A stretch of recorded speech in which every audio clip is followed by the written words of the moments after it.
Today on Doomed, it's the 2018 midterms, everybody, and I decided to do a last minute late night stream here on the YouTube channel for Doomed. Now, this is not an official podcast episode. There's been plenty of streams going on tonight. Let's put down the music here. Let's get right to it. Let's get away all this stuff here. Oh, there I am. Hello, everybody. Hey, what's up, everybody? Hello. So I decided to do this pretty last minute. There were so many good streams tonight, you know? You have, me personally, I was watching Sam Cedar and Michael Brooks on the Majority Report. They're my guys, so, you know, that's who I go for. And then going back and forth with the Chapo guys, who are still doing a stream, I think. And, you know, between those two and the Young Turks, I was like, everyone's got their viewing options. Who's going to watch this? Who's going to watch me in the corner of my apartment in the dark over here? But, you know, as I'm looking around on YouTube, I saw a number of right-wing streams. And this was, to me, some of the most hilarious stuff I've come across, during the midterms tonight. And I felt like, you know what? No one's talking about this. Let's jump on a stream and share this all with you. Now, unfortunately, by now, Mr. H.R. Goodman has ended his live stream. Because, first of all, I could not believe that H.R. Goodman, you all remember H.R. Goodman?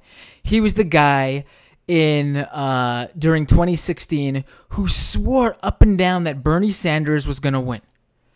It was the sure thing. Bernie Sanders was going to win the primary. And boy, do I wish that was true.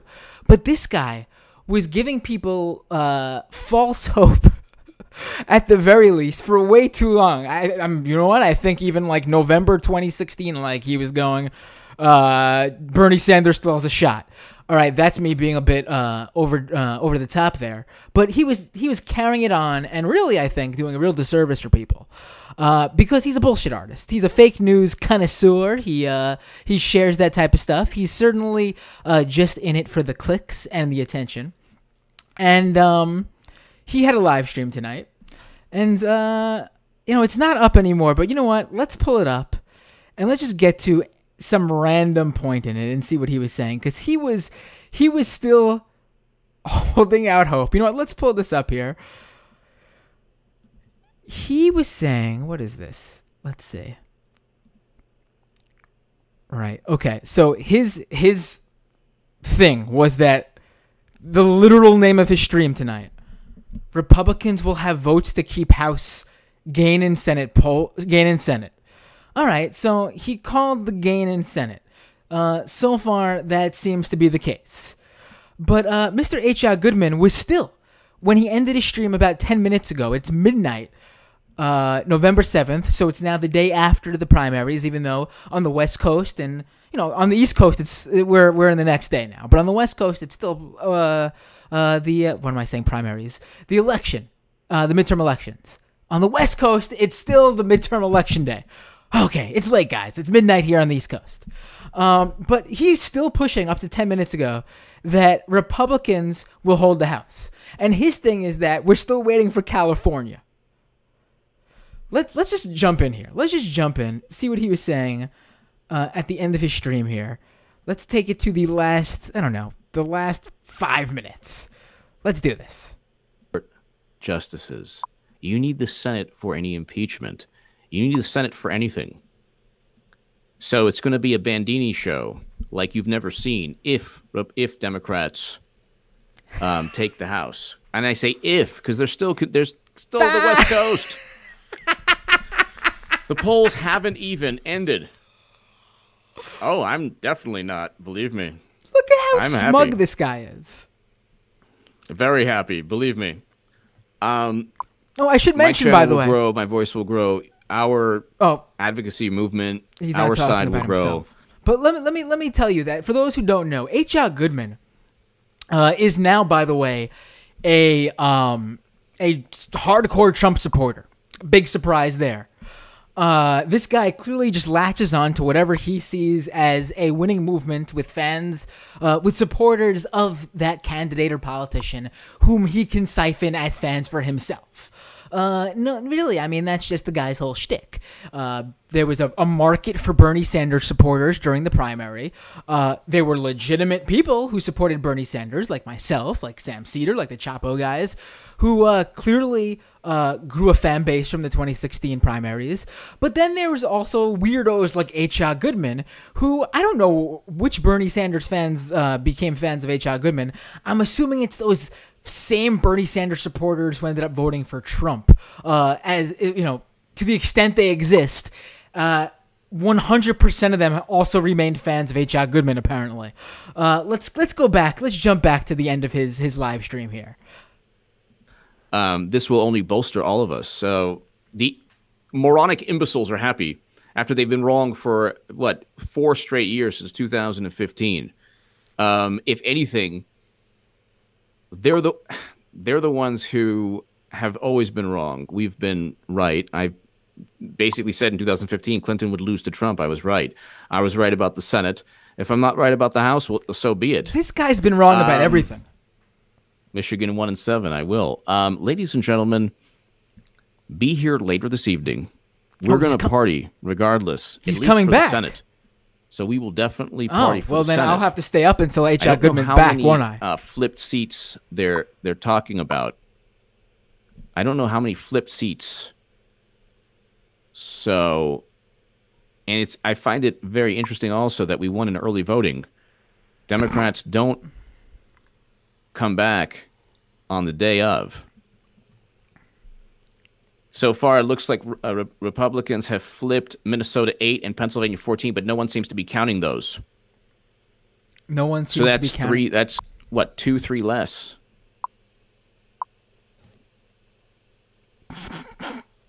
This guy, man.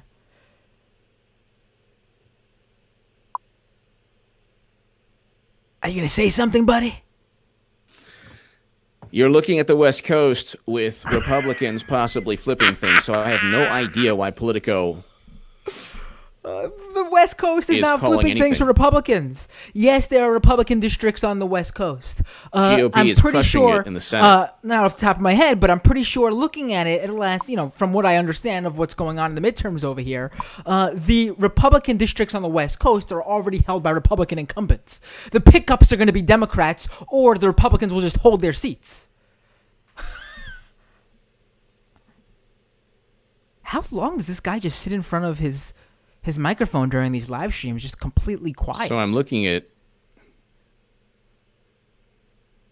I'm like sitting here waiting for him to say something. California.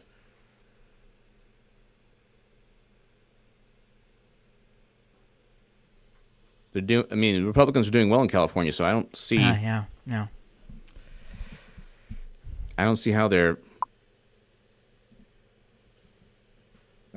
projections are adding up. I don't see how their projections are adding up. I don't know how your projections are adding up, Mr. All right, ladies and gentlemen, let's regroup later. We will party regardless. 3-party encryptions are being tallied up. I'm excited. He's coming back. All right, let's leave the H.R. Goodman stream. Let me pull myself back up here. All right. So, it was I don't know. It was a weird night. I mean, the Democrats are taking the House, regardless of H.R. Goodman's projections. Mr. Nostradamus himself, regardless of what that guy is saying, Democrats are going to win the House. It's been projected pretty much by every legitimate news organization, minus H.R. Goodman. Even Fox News said it. I'm just going to tweet out that we're live now. We're doing this live. Watching the H.R. Goodman feed now, where he still claims Republicans will be winning the House.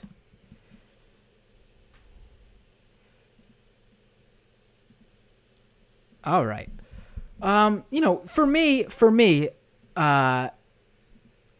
one of the things that's sort of going to get looked over, and I think this was a big one, was the race in Staten Island, and I know a lot of people aren't following the Staten Island race, and I know there's plenty of stuff going on tonight. I mean, we lost a lot of governor races. Stacey Abrams lost. Gillum lost. I mean, I don't know I can't remember what the polls were saying about Abrams, but I know Gillum was supposed to win. That was one I was following really close. So that's disappointing. But I don't know. I think time and time again Florida's shown itself to us. And I think we're hanging too much hope on Florida, where I think there's actually more traditional red states like Texas that I think we have a better chance of turning blue sometimes than Florida. All right, but let me get back to this. So Max Rose was the Democratic challenger in District 11 in New York, which really is the whole of Staten Island and a few parts of Brooklyn, but really it's Staten Island. Now, this is a red district. It's the only red district in New York City. And Max Rose just defeated the Republican Congressman, Dan Donovan. Now, this to me is awesome. Now, Max Rose was not running as a leftist. In fact, I don't think he even mentioned being a Democrat, really. He ran his race as a veteran and running on taking on the opioid crisis in Staten Island. He pretty much ran like, I guess, you would run as a Democrat in like West Virginia or something like that. But fine, that aside, I'm just elated that Dan Donovan lost.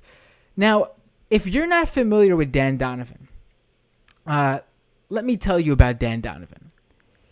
This guy was responsible for the Anti-Antifa Act, which he tried to get passed, which basically would have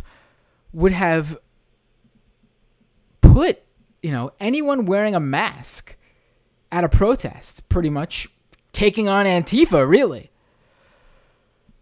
anyone who engaged in any sort of protest. The actual legislation said anyone who injures, oppresses, threatens, or intimidates any person, but of course it's going after people who are protesting. Anyone wearing a mask while doing this can serve up to 15 years in prison. But even worse than that,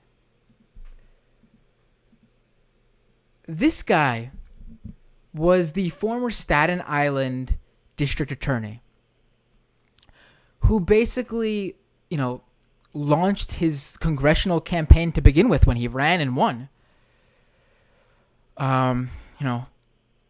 Off of not indicting the NYPD officer who murdered Eric Garner. Like, he literally, that was his claim to fame. He convinced he made sure a grand jury didn't indict that cop. What was it? Pantaleo was his name, the officer who put that chokehold on Eric Garner. The infamous, I don't want to say famous, that video that was just everywhere of the cop putting him in the chokehold and Eric Garner saying, "I can't breathe." This is the guy who pretty much was responsible for that cop getting off. That cop now pretty much gets paid a lot more money to sit at a desk, if I recall. But he did not face any sort of punishment for murdering a man.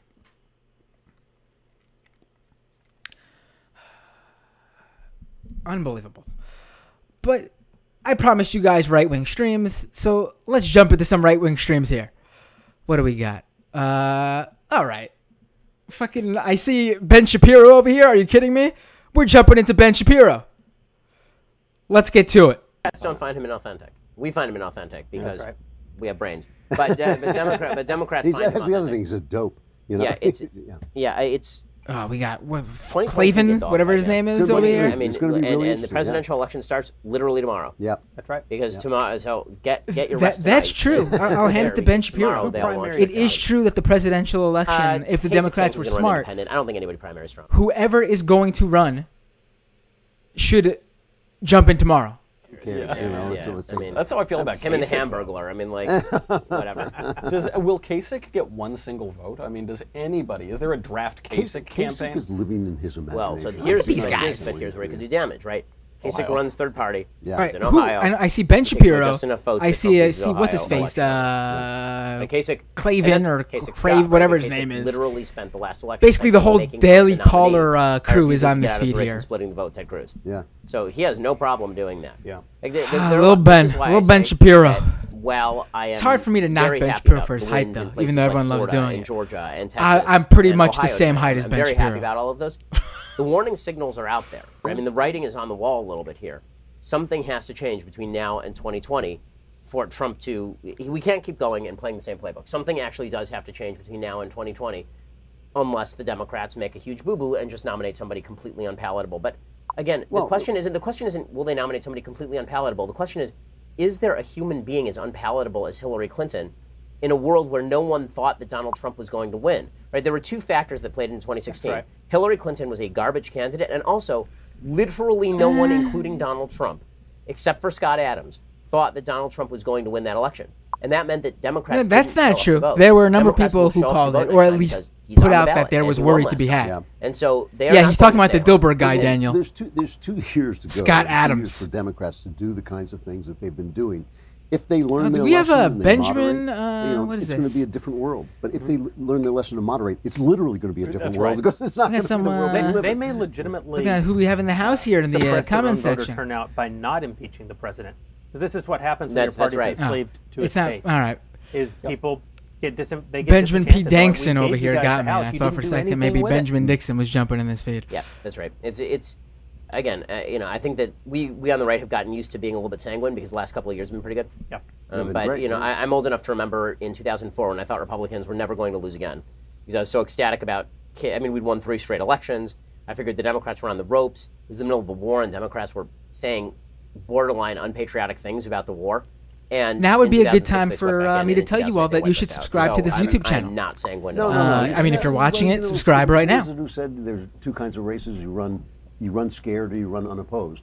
And that's All right, I the think Daily that's Caller right. guys are You know, boring. that's What right. else It's do we always got like here? this in America. It really is. What else do goes we got back and here? forth. Nobody is ever secure. Whenever I hear somebody say, "Is this the end of the Democrat Party?" I always think, "No." Is this the end of the Republican? But the No. one, know, Ooh, we They- got they Steve were Bannon promising us coverage. a All wave right, let's election. jump in We to see got a what Steve weird Bannon's doing. That's going to be much better than the nerds over at Daily Caller giving us some of their political insight on what they thought was going to happen in 2004 and how that pretty much brought them to this place they're at now. All right, let's get Steve Bannon up in here. All right. What the hell are you going to be saying, Bannon? Where's this feed? Trying to pull it. All right, let's jump into Bannon here. Yeah, I'm getting from McSally's. Numbers are updating here. What do they say? They're saying Kelly McSally's wins by 3. overperforming, looking very good at this point. Much Excellent. better than they thought earlier. That's at the beginning great. of the night.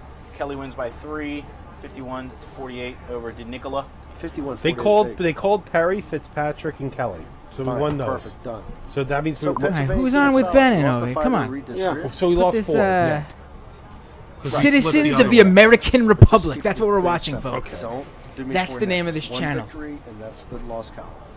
I don't want to do nets at stake There's I Bannon. don't know what the problem Look is. at that because it's just that better gross. Because then you say how many corpse seats you lost. You looking lost like 28 seats and we motherfucker won there.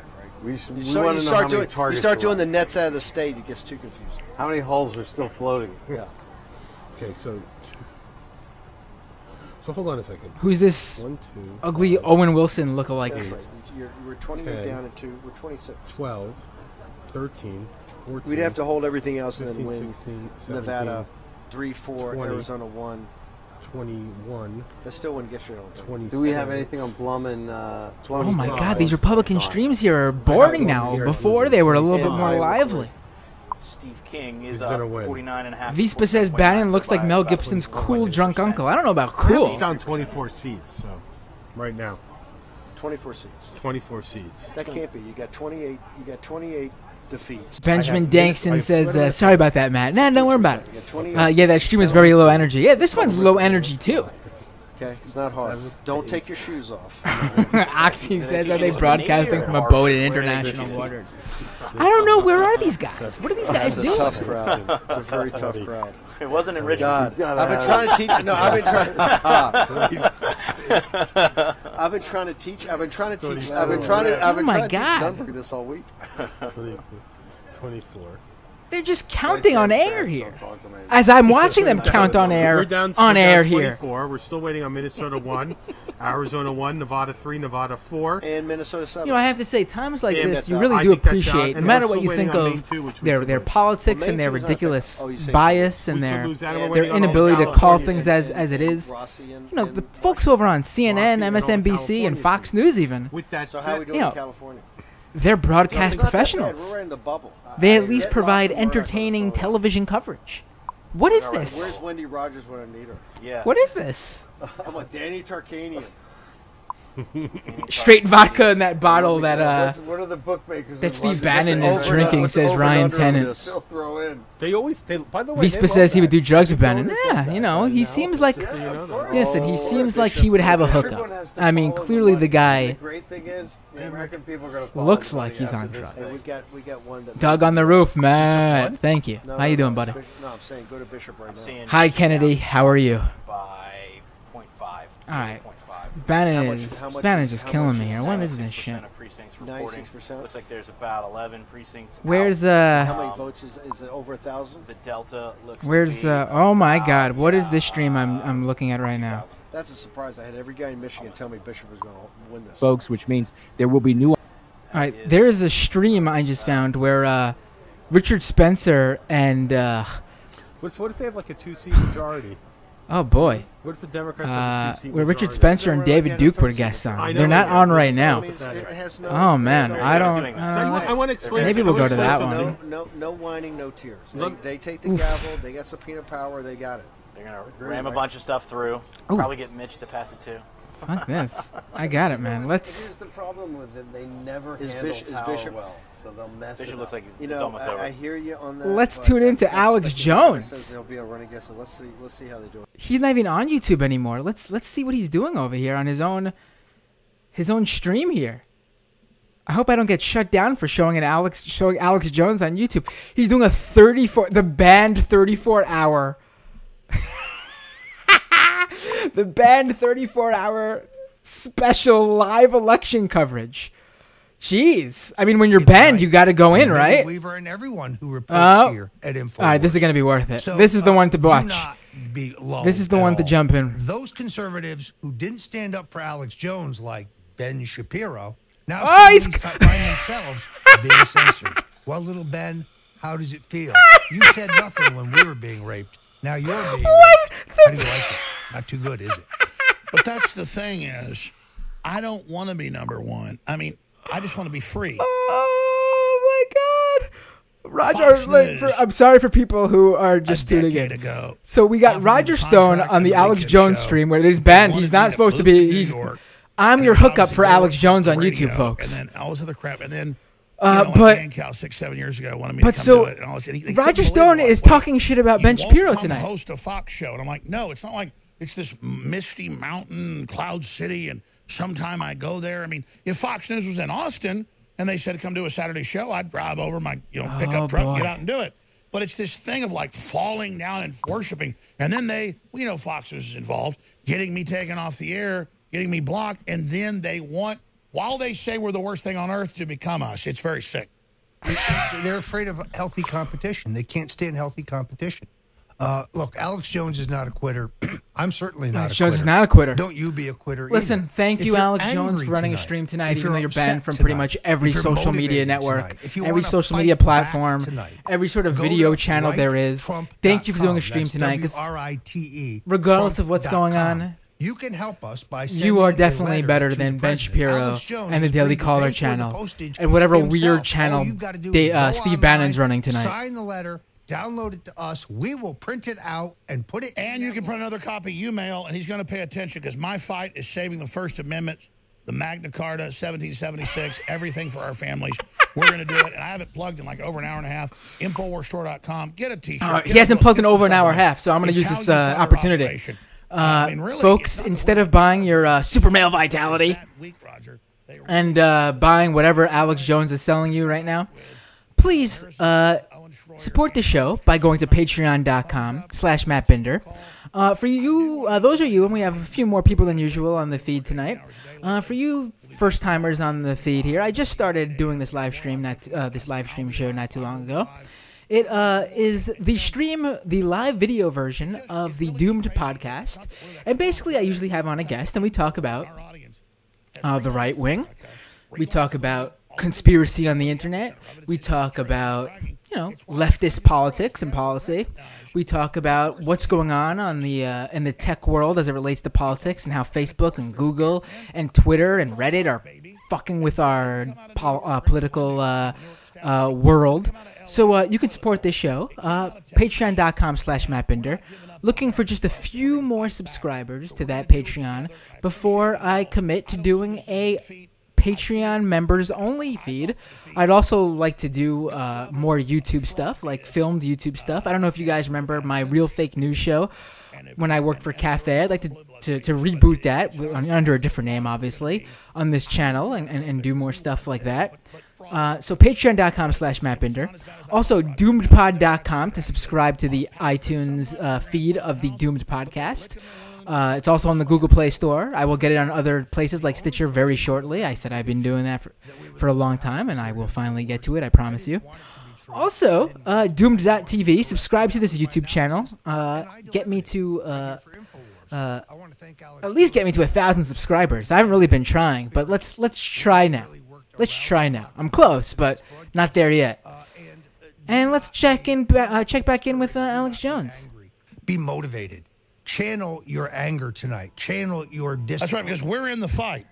And you specifically predicted yesterday, you said Republicans allowing censorship is going to hand them the House. It's on Infowars.com. We'll be right back from break.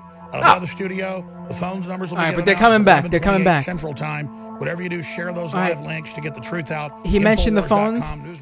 Folks, they don't want our talking points to stand up against go over, if you have Skype, go over to Skype. Great job, Roger. And the Skype name is Call Doomed. You can call into this live stream right now. If you have a webcam set up with your whatever computer or phone you're using Skype on, you can be on the show visually too, not just the calls like other places do. I'll get you on this stream, and we'll do that for a little bit if you guys like to call in and talk about the midterms. A lot of other channels talking the midterms, so I thought we'd jump in and watch some of these right-wing streams for the most part. But if you want to call in, let's do this. Let's see what else is out there right-wing stream-wise. Has H.R. Goodman jumped back on yet? Has he? Is Alex Jones still talking here? Is he still live? Oh no, he's selling his garbage here, so I'm gonna minimize that channel. Oh, Steve King won. All right, we got a call. Let's take it.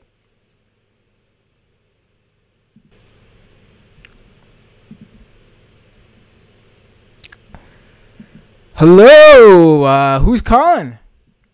Renee again. Hey, Renee, how are you? Well, I don't know. I live in Chile, being run by a pseudo-democrat, acting like a fascist, and what else? On the same continent as Brazil, how's things going over there? At least you got Julia Salazar and Right. Ocasio-Cortez. Right. Julia Salazar is a state Senate race, which is good though, because for the first time in decades, we have a Democratic state Senate in New York. Yeah, and Hispanic women as well. Right, but so let's just say this for a second, though. Andrew Cuomo has been using the fact that the Democrats don't control the state Senate as his reason to not pass progressive policy in the state. He will no longer have that excuse. New York, the state of New York, the state of New York. That Mario Brothers has Luigi opposing him on the Republican Party with Molinaro and all that, right? Right. But let's for like we will have a true Democratic government now, minus Andrew Cuomo. Minus Andrew Cuomo. But even though I think Andrew Cuomo is a secret Republican, he will, he has a longing for being loved, and my question now is: does Andrew Cuomo just give in now? This is a guy who clearly wants to become president. I don't know if he thinks there's still that opening. Oh God! But this is a guy who certainly is looking to that. He probably thinks he's like Fiorello LaGuardia or something like that. Right. But I mean, you have to take what you can today, and unfortunately, well, there's also and Walker's taking the lead in Wisconsin. American candidates that also won as well. Right. Oh wait, H.R. Goodman. H.R. Goodman is tweeting me on. H.R. Goodman is tweeting at me on Twitter. Oh man. Okay. H.R. Goodman just tweeted at me. Tell us more Clinton winning, Matt. I wrote this in 2015 from the right-wing Huffington Post. Wait, what? But you're pretty prescient. You probably saw that the ship was sinking before anyone else. Right. No, listen. H.R. Goodman, my attack on H.R. Goodman has nothing to do with whatever he said about Hillary. I mean, he called it there, but I mean, anyone really could have. He sent me an article saying favorability ratings show Hillary Clinton is unelectable, and he says he wrote that in 2015. In 2015, when I was a Bernie Sanders supporter, still am obviously, but when I was pushing for Bernie Sanders in the primary, that was also my argument. Her favorability rating showed you could smell the hubris offer. Right. I mean, he's reposting an article from 2015 that literally everyone called in 2015. Everyone on the left was saying that in 2015. Well, he's probably suffering from post-traumatic stress or something like that. I got to reply to this. Let me put, buddy, everyone who supported Bernie Sanders in 2015. No, just say Bernie could have won or something like that, or you're trying to be British. Everyone on the left was saying this in 2015. Right, but is that the left in quotation marks or the left? Well, he's not the left anymore. He's a full-blown Trump supporter. He's jumped completely to the other side. Yeah, but that could be like he went ANCAP or something like that. And finally the guy that was like attacking me finally revealed himself to be in an ANCAP. So there you go. So what else? How's California doing? I was asking Misha, but she didn't. Well, Dianne Feinstein won. Okay, right. Right. The mummy, she's like the Queen Mother over there, like Queen Elizabeth or something like that. Yeah, it's unfortunate that, we just, I don't. I'm sorry, we got Michael Brooks chiming in with A.A. Seaman for H.R. Goodman. This is fun. I got H.R. Goodman going at me on. Right, and Jamal's providing support. He's your wingman. Right. Oh man, this is. All right. So what were you saying? I'm sorry. No. I was asking about California. I was saying that she's like a mummy that won't loosen the keys or something like that. Yeah, I mean. Over here in Chile, we refer to fascists like old school fascists as mummies and all that. because of a wrestling character. I think I told you that. Like in chat. Right. Yeah. Okay, and let's see over here. I'm sorry, Dank Uger over on the stream. Hold on, we got we got another call here. I'm gonna. Whoever just called back. I'll take your call. I'm just drinking water. All right, let me take the other call. All right. It's Call Doomed live on. It's Call Doomed on Skype. Call Doomed on Skype. Let me. So Dank Uger over here is laughing, and I am laughing along with him. LMAO reposting his articles from 2015. Always, ha ha ha. Yeah, that's really his shtick, isn't it? Let's. We got Vispa on the Skype. Let me pull you up on the feed here so people could see your beautiful face, Vispa. What's up, man? How you doing? Good. How are you? I'm good. Thanks for calling. Yeah, I'm glad to call in. I'm bummed about Lisa Brown losing in my district, Washington 5th. Kathy McMorris Rogers is staying around. All right, where's this? Washington 5th, Washington State. Right. Yeah. Sucks. Right. Was she? Huh? What were the polls saying about that one? It actually looked like. I mean, this is a primarily Republican district, but there seemed to be a lot of momentum. And so we thought that, there was going to be a surprise, but we lost out. So Right. Yeah. I mean, it's been a night of I feel like the races that got the most attention are the ones that are ending up disappointing. Right. Yeah. Gillum and Nelson were, big shocker. I was more shocked. I mean, Gillum, Nelson, Abrams, Beto. Abrams lost by. What was that? Of how much Abrams lost by. That's what I was shocked by. Right. I mean, I don't know what's going on there. I mean, listen, I think something is going on in Texas. I remember during 2016, people were saying, Texas and Georgia are the states to watch. I don't think Georgia's there yet. I don't think we're anywhere close in Georgia yet. Right. But Texas, I think we're really making real headway in Texas, I guess I want to say. I don't know. I can't think right now. It got closer than I was expecting for sure. So I think that was a good sign.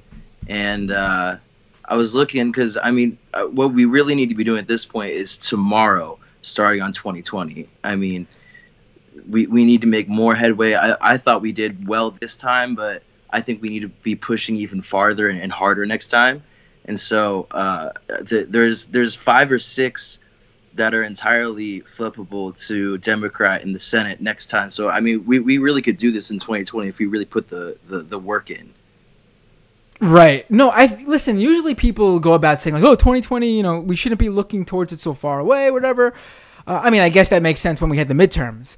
But anyone who thinks, 2020 is far away now should be out of there. I don't know what you're saying. I mean, we have so many Democrats who are rumored to jump into this race. And what I think is that whoever's jumping in should start tomorrow. Absolutely. That's what I'm saying. Right. 100%. We should. No days off. We just get right back to it. Right. We need to get, because listen, by the time, normally the way these things work is by summer 2019, they're already doing the debates. Yeah. For 2020. So usually everyone who wants to jumps in by the end of spring. But I think let's get it started earlier. Let's make sure we can see right now who we have, who has a legitimate chance, and let's knock out the fucking Avenettis as quickly as possible so we don't waste time with them even on the debate stage. Right. I want to see Bernie Sanders jump in right now. I want to see whoever else. I don't know who else is going to jump. If Joe Biden wants to jump in, he should do it immediately so we could get him the hell out immediately. Nice, but I don't going to be that easy. Right. I think Biden is a lot more.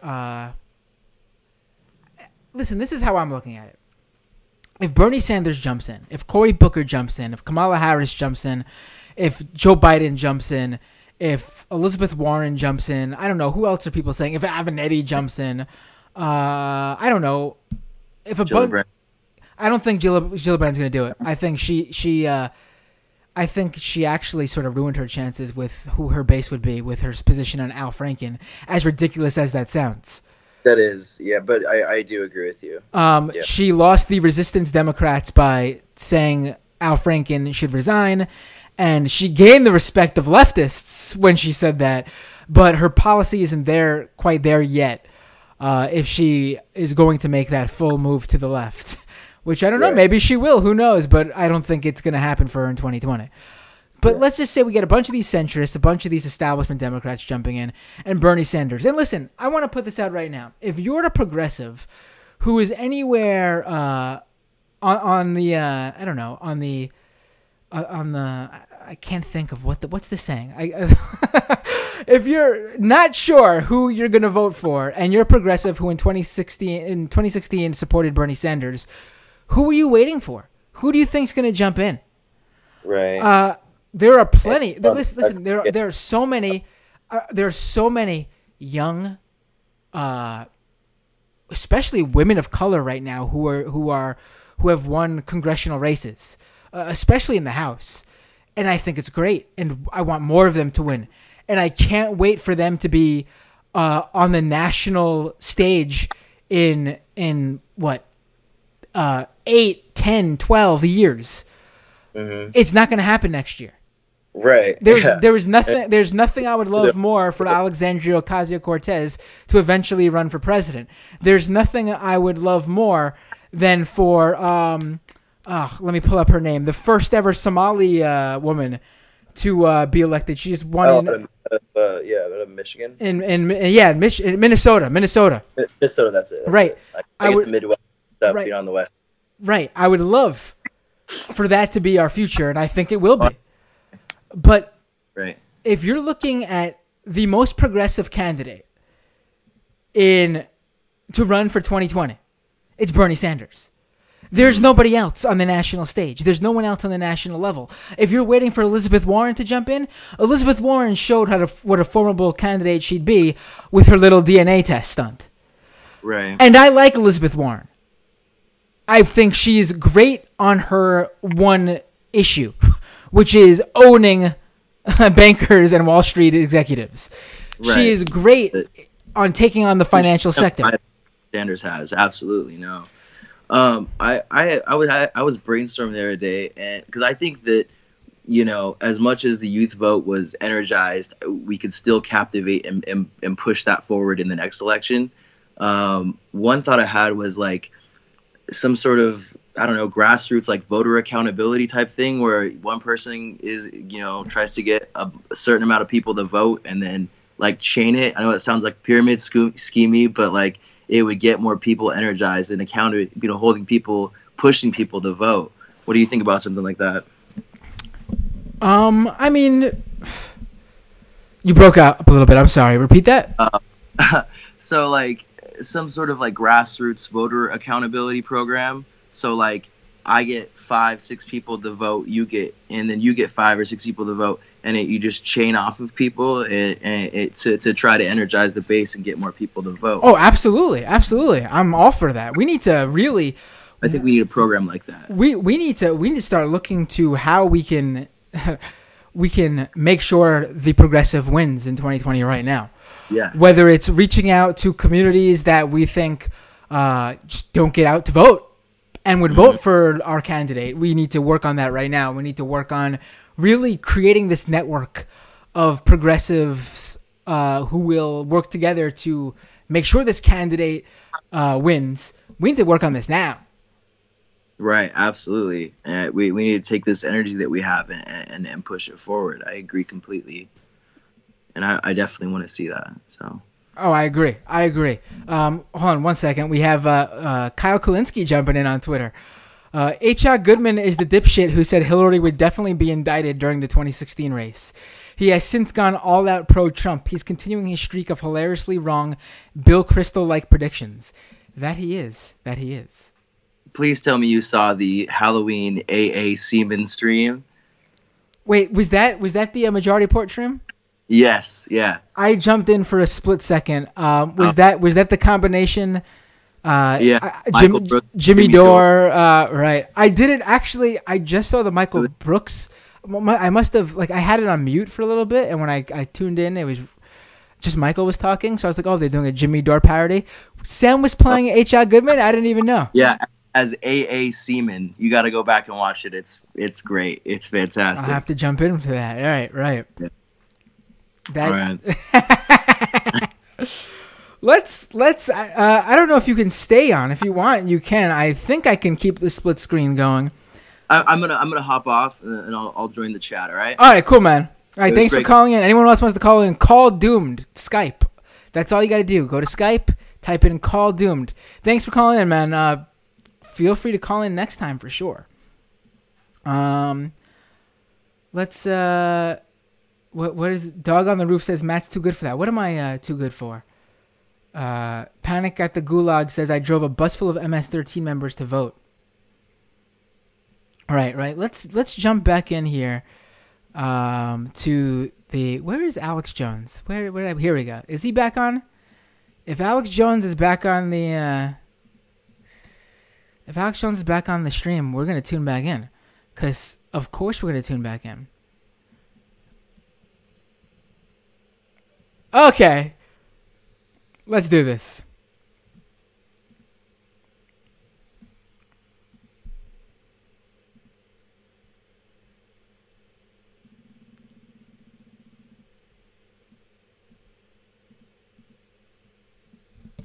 All right, this is between Republicans gaining power, losing power, Democrats. This is Alex Jones' buddy. What's his name I would again? say it's pretty much a deadlock. I can look Obviously, it up, the Democrats get the big who advantage cares? of Let's taking just talk. the Let's House, just listen to this feed and see what that ends up what's being good or bad for them in the long term. what not It's as good as definitely Alex bad for Jones has America to that say. Nancy Not as Pelosi talented has as any Alex power. Jones has That to is say. a crook through and through. I mean, that woman is such a fraud. And I mean, talk about a perfect example of term limits. I mean, it's like Nancy Pelosi has to have a team of people to just figure out how to get up in the morning. I mean, seriously, this is a very deranged woman. I almost feel bad for her. Her family probably has to go through some serious stuff with her, whatever brain deficiencies she's going through right now in her old age. But she now has the gavel in the House.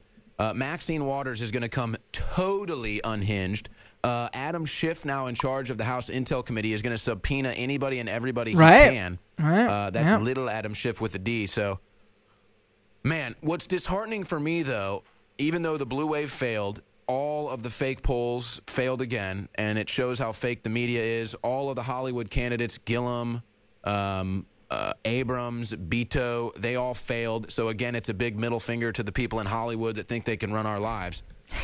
But to me, it's very depressing that somebody as dumb as Alexandra Ocasio-Cortez could win an election, Ocasio-Cortez, and somebody as corrupt as a Maxine Waters and Nancy Pelosi and Dianne Feinstein can still continue their seats. Dianne Feinstein pretty much ran unopposed. There were 10 judgeships open on the Austin ballot today. 4 of them, it was either 4 or 6 Democrats running unopposed. This Democrat just walks in and wins. I mean, that's so disheartening. We don't have a Republican that wants to run for a judge in Texas, so we just give the Democrats these seats. And then you look at all the border districts, and they all went blue. And you scratch your head and you say, wonder why they went blue. Wonder why they went blue. All right, let's take another call from I'm just seeing that Manlet in Oklahoma. All right. Idaho, Utah, and Nebraska all expanded Medicaid tonight. Hello? I love it when Manlet calls in. You got a Hamlet for us? Wait, what happened? Dude, do I need to send you some more Brain Force? I sent you a 24-pack. What is going on in the InfoWars stream right now? Okay, I mean, you're a good troll. You're a good troll caller, but can you get a little more creative? All right, subscribe to this YouTube channel, Doomed.tv, while they're fucking around on the calls here. We meet again, he says. I'm going to give you another chance. I like trolls. You're entertaining, so come on, entertain me. Misha says he can't pronounce any of those names. Yeah, he didn't pronounce a number of them right. Hunger released by Alex yet? Beto. He's at.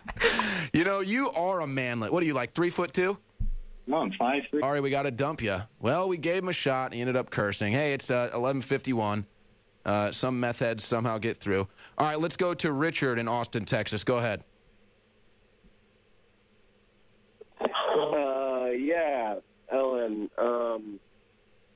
I just kind of wanted to talk about, is this really on us or is this on Trump?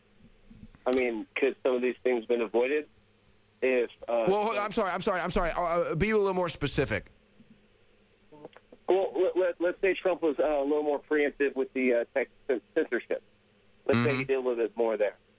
Now, I do understand that Trump did go and campaign and rally in certain key Senate races, which was very, very, very, very smart, because at the very least he could still hold that from him getting impeached. I mean, that's the whole reason. I am a Trump supporter. I love you guys. I love InfoWars. But what is this us? Because, I mean, I'm here in Austin, Texas with you, man. I mean, I saw the 6-8 Democrat judges running unopposed. Could you believe that? I mean, I almost wanted to cry. Yeah, no, seriously. I was like, what is going on? Conservative tears? Why can't we have people here that want to run conspiracy tears? At least against fascism. You know, well, and I think, and just to respond to that real quick, Richard, I think it's kind of the same thing. There's a mentality to this. There is a psychology to this. Just in general, conservatives or the type of person that would run for office as a Republican doesn't lust for power, doesn't even want to work in the government, quite frankly. So they just don't. Chris Collins over in New York House District 27, the guy who was indicted on insider trading charges just projects that he won. This is, in many ways it's a good night because the Democrats taking the House, but man, there's some races that Democrats lost, that Republicans won. That's just really, just unbelievable who people will vote for. Yeah, no, I mean, well, it's also, though, if you go look at what Donald Trump and how Donald Trump became president. Donald Trump became president through decades of really getting people to think about him running for president. That's how messed up our system is and how brainwashed the people are with the two-party duopoly and just with, he's not an experienced politician. Who cares? This guy's not as good as Alex Jones. It was the landowners that were Congress. What's going on the other feeds here? It just these people have no sense of history. Well, and let's be perfectly clear: career politicians was never even a concept. I mean, that was never an idea. That was never a concept. Career politicians came up when all the money started coming up. Then you had people like Maxine Waters and Dianne Feinstein and Nancy Pelosi and Chuck Schumer that just lust for that money. That's when you started having career politicians, when you had these corrupt politicians that learned how to use it to become filthy rich. Oh, you're absolutely right, and that's another reason that I voted for Ted Cruz, because Ted Cruz, one thing that he did say, and it was like every time in the debates they tried to cut him off and just not let him expound upon it at all, was we need to get term limits in for the Senate and for the House. We need to get term limits in, and we do, absolutely. But these power, money-grubbing politicians like Beto O'Rourke I'm sorry, Robert O'Rourke. His name is not Beto. That is false. Robert Francis. Why do they keep calling him Beto? Yes, sir, Robert Francis. Oh, is that because they're doing the thing here? It's a shtick, folks. It's a shtick, everybody. They're Beto, as in Ted Cruz beat him. This way. You want to know what's amazing though, Richard? This is like, I'm telling you, man. Seriously, honestly, it gets me depressed. Maxine Waters, Nancy Pelosi, and Dianne Feinstein have been in power in California for more than 2 decades. I think we have a caller joining us. Let's put this name one accomplishment feed from all of them on pause here in their 60 years. All right. Taylor, can you hear me? I can. Can you hear me? I can hear you. How are you doing, Taylor? I'm doing well. So where are you calling from? I'm calling from Atlanta, Georgia. All right. So tell me, what happened in Georgia tonight? What's going on? I don't really know. I mean, I honestly, the turnout all over the past couple weeks was really high. I saw tons of people voting early. But, even today, I didn't vote early. I went in today I live in Atlanta, so I went to a local place in Atlanta, and there was an hour-long line. Right. And this is Atlanta, Georgia. So people were out there waiting in line to vote. And I mean, I would say that it seemed like, those type of folks, this is Midtown Atlanta, so it's kind of a yuppie neighborhood, but these kinds of folks would, I would imagine, would go more towards Stacey Abrams. And seeing the results tonight are kind of, I guess, a shock. I mean, I think with the polling and everything else, I thought it would be more competitive. Right. So it's a shock. It is what it is. I mean, I think at the end of the day that, the main selling point is the fact that, the Democrats are going to have the House. They'll have subpoena power, which if they use it effectively and don't go politically effectively in terms of, they need to be very precise about what they subpoena. And they should definitely be subpoenaing a lot of things. But I think that's their best choice. But, they obviously have to be careful because, the Republicans at any chance will say that it's, overstepping their bounds or, whatever. But right. I think it really, I'd say for most of the people in my social circle here are kind of shocked. I don't even know what the latest poll is here. Let me check it on 538. I mean, it looks like Stacey Abrams got beat by 8 points or something like that, which is just, I mean, I don't know off the top of my head, but I think the last Democratic incumbent governor, who was Roy Barnes, I think, the gap wasn't even that big. So it's actually kind of shot. Oh, okay. I'm looking now, and it's narrowed to about 3.1 points, which is what it is. I heard there were some issues in Gwinnett County where polls were open until 9:30 p.m. because voting machines shut down because they weren't being powered. Their batteries ran out. I mean, I think it's pretty clear what happened there. I don't know if it would have been enough for her to win, but there was some serious. I mean, you're running me through it right now, but there was some serious voter suppression efforts going on there. Yeah, I mean, I heard the stories about the buses being turned around and all of that, but I mean, I don't know. I can only give my experience from Atlanta, and I have no idea what it would be like to live in a rural county. I mean, I'm sure that would not be a good place to vote. Right. But yeah, I mean, I think at the end of the day, the point is, it took me an hour to vote at 11 a.m. in Atlanta. I mean, I can only imagine, like, think about if we didn't even have early voting, which we have in Georgia for like 2 weeks ahead of the election. I mean, what the hell would the line look like if there was no early voting? Would it be a fucking 6-hour line? I don't know. Right. No, I mean, listen, there were lines here in New York in New York City where there really weren't any super competitive races. It's ridiculous how hard it is to vote all across this country. Even when there's, even when there's just outright Republican suppression efforts in a place like state like Georgia, you also have just inept situations in blue states too, where it's no one in this country wants anyone to vote, apparently. Yeah. I mean, and I think, honestly, that was what happened in Gwinnett, where they didn't have power cables for the machines and the batteries. I actually don't think that was on purpose, because I think that's controlled by the local county, and maybe there's some nefarious plotter behind that. But I mean, I literally think the people who do this shit are so, I don't know what to call it, inept or whatever, but it just strikes to a common chord of, why is voting in this country so damn hard? I mean, I understand placing restrictions, but, at the end of the day, a person should be able to vote in 10 minutes. They should be able to go to lunch break, walk 5 minutes, wait 10 minutes, vote in 5 minutes, and walk out. I mean, that should be the goal, and we as a nation should say, hey, it shouldn't take anybody more than 5 minutes, of time from when they're at a polling station to vote. Look, they checked my ID. I had my ID. That was fine. That didn't actually take very long.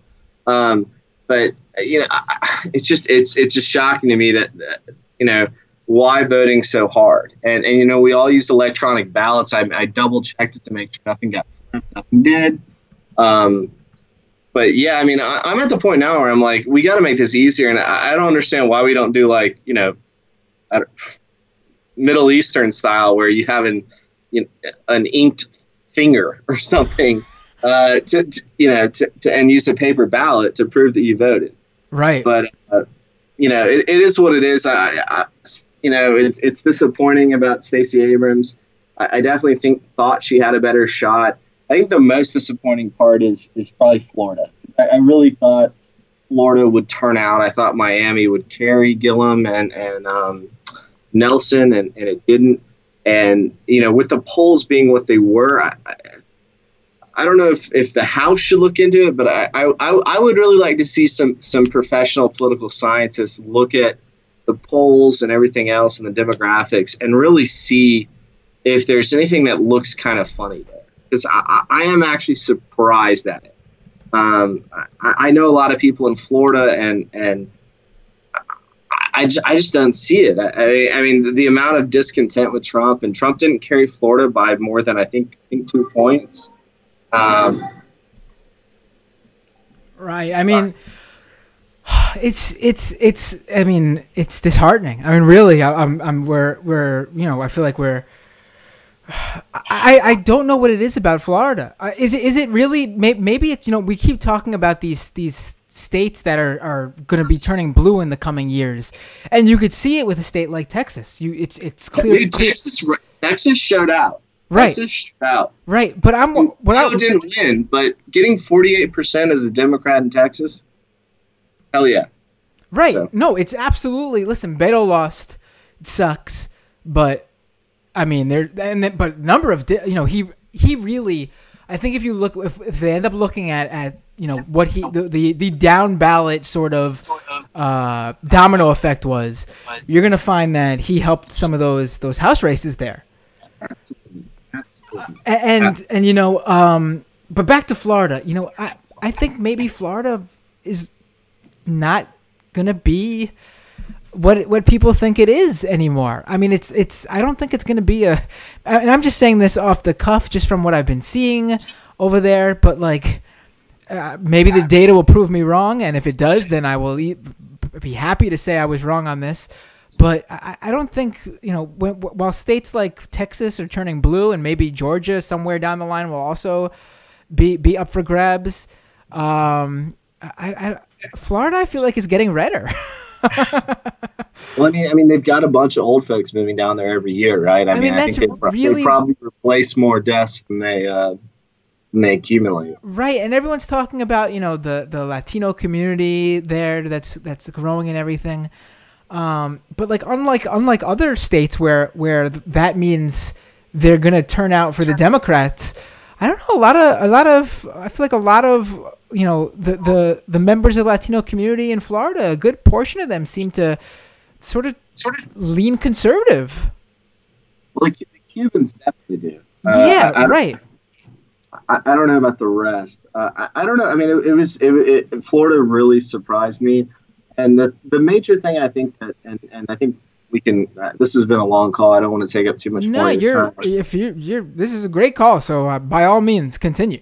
Yeah, I think the stat I heard was that 16% of voters in this midterm were first-time voters. And when I heard that, I was very heartened, because I was oh, there's a lot of young people out there who are finally deciding to actually fucking vote. Right. And if 16% if you have an additional 16% voter base, I mean, you can overcome a +8, +10. GOP advantage if you're adding 16% more seemingly young voters who would probably vote Democrat. But I don't know, it didn't happen, and so I don't know what to say. I mean, I honestly thought that, just like in 2016, how the polls got, I think the white working class vote wrong, and that they were underrepresented in the polling screens, and that's kind of why safe states got lost, supposedly. I was really expecting the opposite. I was expecting a blue wave. I was expecting all these young voters who maybe it's the media, maybe it's whatever. I was expecting those young voters to just topple these swing states, and it just didn't happen. And maybe that's because the base, and maybe Florida's a bad example because you have a bunch of old people who, when they see those immigration ads, go, "Oh my God, my country's changing, and I'm going to get out there and vote." I mean, maybe those ads, maybe they really galvanized them, and held up against it. I mean, I will say that if you look at the turnout rates for this midterm election, I think it was like much higher than any other midterm. So even if those young people came out, it appears that an equal number of new voters or whatever in Florida with the migration there is an equal number apparently showed up and voted GOP, which is shocking, But right. It is what it is. So I don't know what to say. You're absolutely right, because I don't know what I was expecting tonight, to be honest. I was following everything. I was feeling good about Democrats taking the House. I feel like everyone got really excited about possibilities beyond that. And I think on the Majority Report stream earlier in the night, when Digby jumped on, I think she said it perfectly. We took the House. That's really what we needed to do, and we did it. The Democrats did it.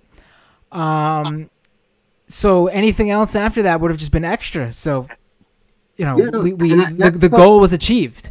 But it still doesn't make it any less disappointing to see some of these races that were lost. And that's totally right. I mean, getting the House, getting control of one of the houses, and the subpoena power along with it is gigantic. And that goal was accomplished. This was a blue wave. I mean, there's going to be 35, I think, seats that are going to be flipped. I mean, that's not a 2010 or a 1994, but that's a pretty substantial flip. Right. Especially coming from an election 2 years ago where Donald Trump won by 80,000 votes dispersed across Michigan and Ohio and whatever. Right. They won. Those Republicans won those seats in a pretty close election, and we went out there and flipped them. It seems. I think the funnier part is just that the states that should have been battlegrounds, like Georgia and Florida, weren't. And the states that, were Trump country seemed, I mean, not in all cases, but in a lot of cases, the young vote turned up and showed out and did their thing. And that's why we have the House now. Right. Now my question is, and I'm gonna let you go now, Taylor. Thanks for calling in. Really, this was a really great call. Feel free to call in again if you're not already subscribed to the stream. Click that little subscribe button. Again, thank you for calling in, and talk to you soon. Thanks, Matt. Have a good night. You too. And let's just say, hey, we've got subpoena power. We got the House. The Senate would have been gravy on top, but we can at least throw our weight behind investigating Trump and his clearly nefarious dealings. Right. So I'll leave it at that. Have a good night. Thanks, Matt. All right. Take care. You too. All right. We got another call from, let's see who this is here. Old King Cole. Can you hear me? Yeah, can you hear me? I can. How are you? I'm good. Just chilling, watching your live stream. Cool. Let me just, I just want to really quickly get to something. My question, ending off of Taylor's call, who I was just on the phone with. My question is, we saw the number, we saw some, while not winning numbers, close calls here, even in Florida. Now, my question is, does this continue? And do we continue to turn out? And, 2 years from now, there's going to be more young people, less old people. In Florida, especially, they just, at the same time, as they lose as Gillum loses, they just passed They just gave the ability to like 1.5 million felons the right to vote now. Now, will we see these changes? Excuse me. Will we see these changes that are sort of slowly seeping its way into certain states continue on? I mean, maybe so. Maybe if we look at it like that, maybe I'll be completely wrong about Florida not pulling through. And in 2 years, maybe there'll be enough young people and enough, the turnout with people of color and progressives and millennials and Generation Z or whatever they're called. Who knows? But let's get back to the call here. Oh, wait, what's Taylor saying? Taylor, what's this? He just messaged me. Matt Barnes, $130,000 wagers on a GOP house. What happened there? I missed that, or I don't remember it. All right, let's get to the call, being that you're on the line. What's up? How you doing? I'm good. Can you hear me? I can. All right. Yeah. I myself am nonpartisan, independent. I don't really care for the left, nor do I care for the right. But ever since Trump has become president, I have leaned way more towards the left than I have the right. Just the insane, nonsensical stuff that he's been saying and the outrageous ideas that his supporters come up with as far regarding everything being a false flag or terror attack. It's like almost all of them have been watching too much Alex Jones or something. Right. I don't want to cuss or anything, but I feel like I'm living in back-ass words world. My great-grandfather was in World War I and World War II. He's a full-bird colonel, and he fought against the Nazis. And it seems like everybody here in America is becoming like these edgy little conformists that think that, white nationalism is a good thing. Donald Trump comes out and says that he's a white nationalist live on television. It's insane. Right. It's absolutely insane. Now, when you say you never really considered yourself, on the left or the right, what is it that, because this is interesting, it's always interesting to me, what is it that, sort of made you feel that way about the left? Well, check it out. For the longest time, I would consider myself more leaning towards the right. I was upset that I found out Obama killed American citizens in drone strikes. He killed a child in a drone strike. They had dual citizenship. They were killed over in Yemen, but nonetheless, they were American citizens as well. Right. But I mean, if that was something that made you lean towards the right, then I would say that would be wrong, because it's the, look at George W. Bush. It's not like a Republican president would have not done what Obama did or worse, Absolutely right. But back then I wasn't aware of these things. Right. It's very interesting for me to hear about this, so please continue. All right, so there was other things that I kept hearing in the news, like Obama doing the Fast and Furious gun scandal with Eric Holder, where they transported weapons across the Mexican border to stir up chaos. I was very upset about that. One, because I was born on the border of Mexico, and I've always had a fondness for Hispanic people. And the idea that Obama would transfer weapons over there to track them, I'm using quotation marks, was just a little insane to me. Right. Right.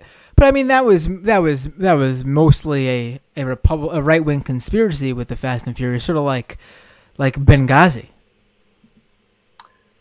Well, when I was just getting into politics, I wasn't aware of those things. Right. Okay, so in my mind, I was thinking this dirty Obama person is, trying to stir up chaos. Right. Darn Illuminati Freemason. Right. So what else actually? Because listen, it's obviously very good that you've sort of seen through this, but I think you could be a real service. You could provide a real service actually by sharing this experience, because there's a lot of people who are probably in the shoes you once, or who are definitely in the shoes you once wore. Right. No, yeah, no, I see it. And I feel like almost all of these people were where I was maybe two years ago. And it's like, I can't believe I was actually that gullible. And I was watching a lot of Alex Jones and Mark Dice, you know? Wow. And yeah, these guys are putting these insane lunatic ideas into the impressionable youth. And it's the way they do it is they mix it with one half truth. Some of what they say is true, but then they mix in some idiocracy, like lunatic ideas. Right. And then you go and you repeat what they say, you regurgitate what they say, thinking that, you know, you're smart or you've learned something. And what you're actually doing is you're furthering these despicable ideas. Right.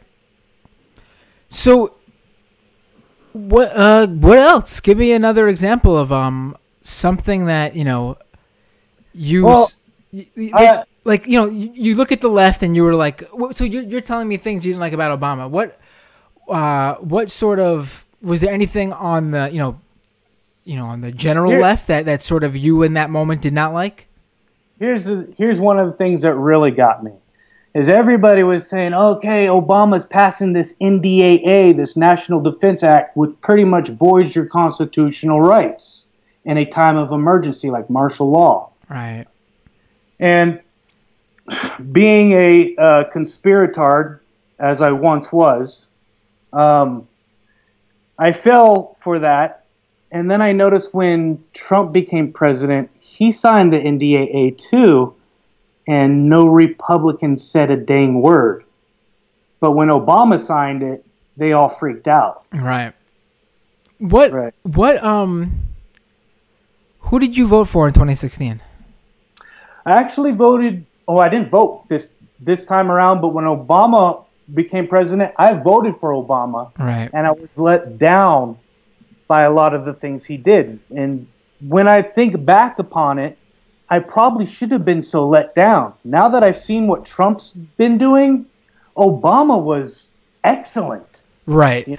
No, listen, I look at it like this. You know, I voted for Obama both times, and I defended him against right-wing attacks because they were bullshit.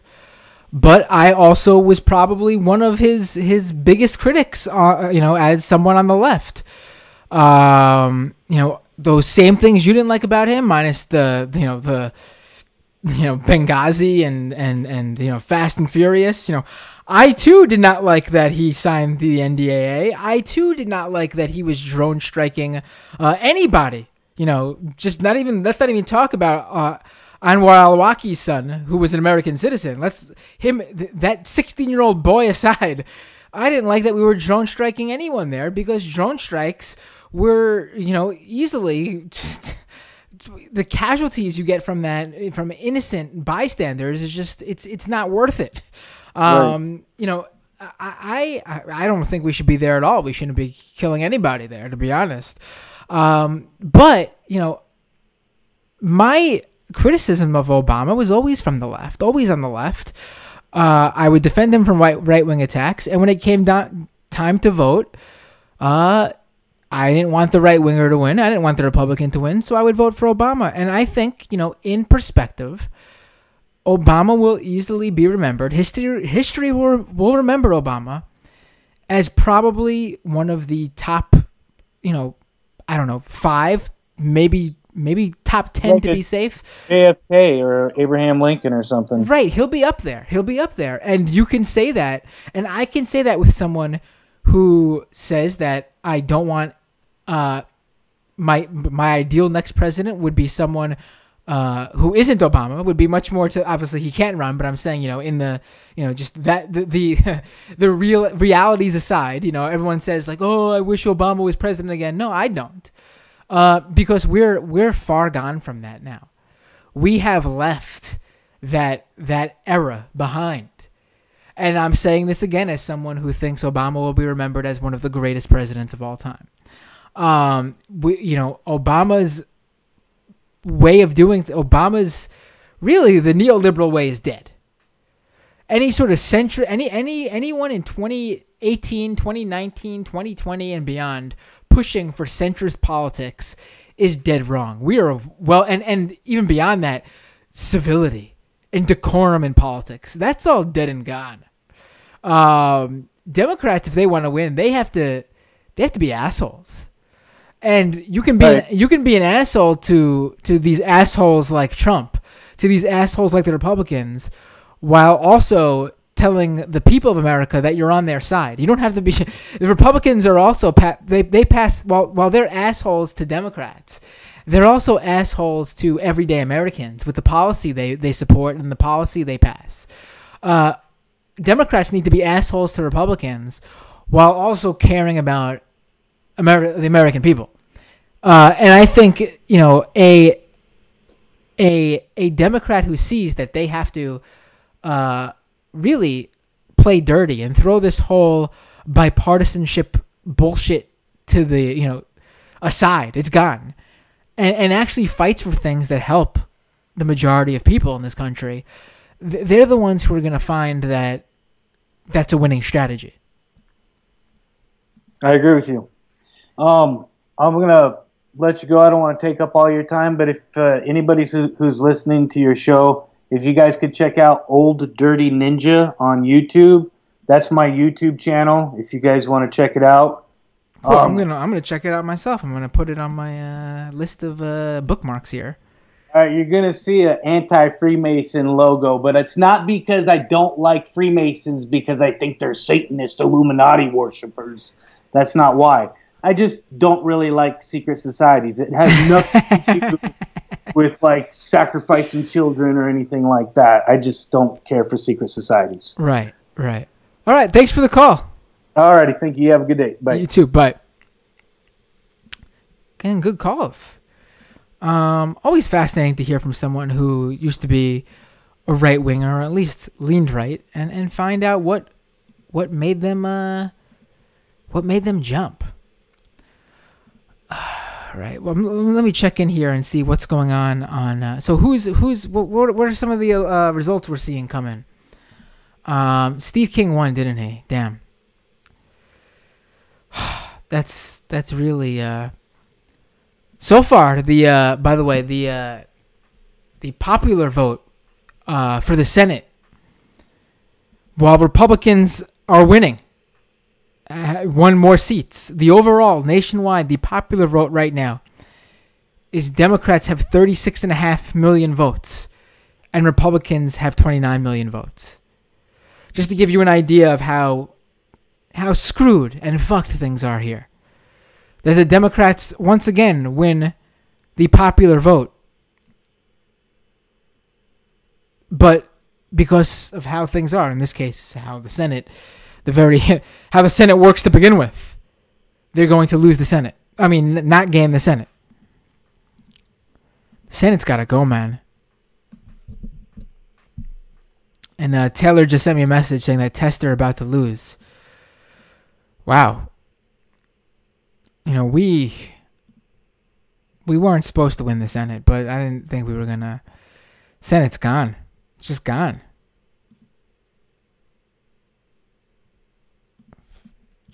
Jeez.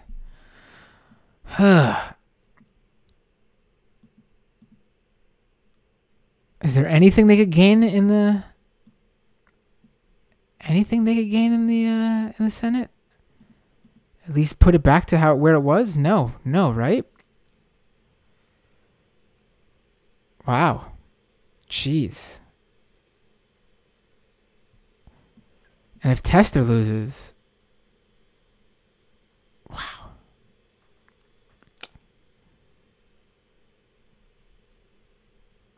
All right. How about the House? Let's see what's going on there.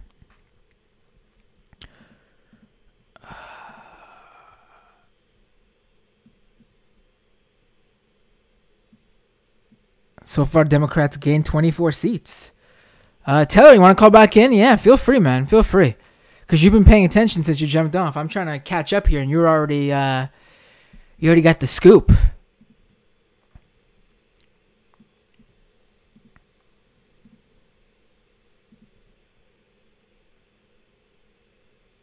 What a... Yeah.